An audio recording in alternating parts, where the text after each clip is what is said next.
So this New York Times piece, it actually covers both of those things that I just brought up, highlighting this new climate reality that America is not ready for and our limits really on adapting for it. Joining me now is one of the authors of that piece, Ann Bernard, New York Times reporter covering climate and the environment.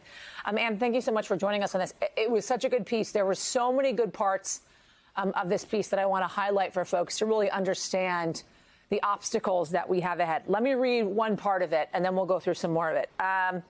The country faces two separate but interlaced problems, according to climate and resilience experts. First, governments have not spent enough time and money to brace for climate shocks that have long been predicted.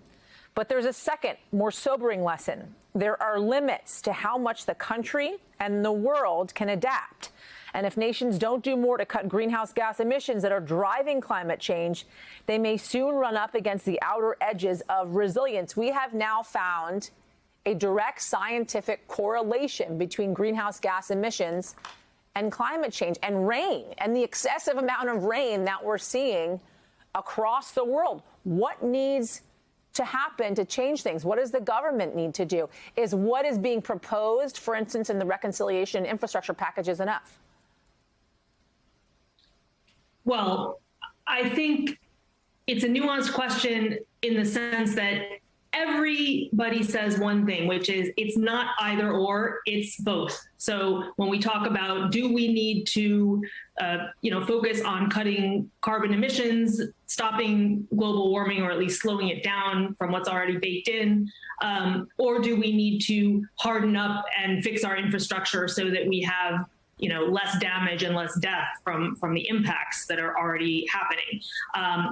Is it enough? I mean, there's already a huge battle going on over this $1 trillion bill about whether climate change, whether reducing carbon emissions should even be part of it. So of course, it won't be enough if it's not in there. Even if it is in there, it will only be a beginning. But the message is, whatever you start, whatever you do, there's always something that can be done. So really, like what needs to happen is for all levels of government and for people to push their governments on the city, state, and federal level to address both of these problems, the impacts which do fall disproportionately on poorer, blacker, more immigrant neighborhoods because of where they're historically situated and the sort of over the years less attention that they've gotten from regulators, from infrastructure maintenance and the like.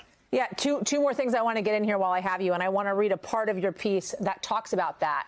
The pattern of damage reflects the relationship between climate exposure and racial inequality. Impacts were more apparent in low exposure, in low-income communities of color, which, because of historic inequalities, are more prone to flooding, receive less maintenance from city services, and frequently experience lax housing code enforcement. And you talk a little bit about in your piece some of the folks that died here in New York City, in Queens specifically, in these basement apartments that aren't even necessarily supposed to be apartments, illegal housing for these individuals, because really that's all that they can probably afford.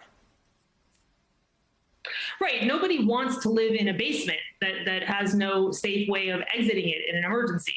However, because of the housing crisis in New York City, a lot of people do live. There's something like 100,000 people who live in such apartments. And actually, if you look at this very searing piece in Gothamist today from Woodside, Queens, the problem is larger than you've heard, because there's plenty of blocks where nobody died, but a lot of people lost everything. And they're finding out that the insurance doesn't cover it. And even when officials are fanning out to neighborhoods, there are some blocks where nobody's come yet, So, right, I think this is showing something that climate activists and some politicians and environmental justice groups have been trying to say for a long time, but it's hard to picture it until you see a really clear example like this. Housing is an environmental and climate issue.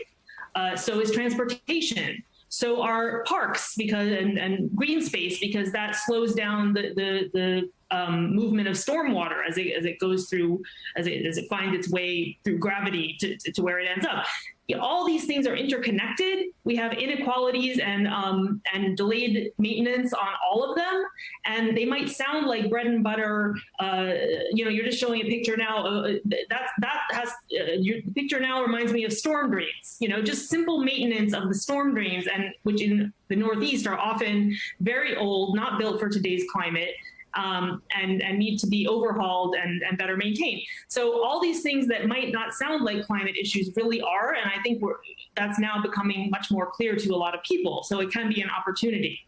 And it's affecting a lot more people. According to the Washington Post, 1 in 3 Americans have been affected by a major weather event. And Bernard, it's a great piece. I put it on my Twitter at Yasmin V. So if folks out there want to read it, you should read it. Thank you. Go to my Twitter. It's great. Thank you, Anne, for taking the time today. I appreciate it.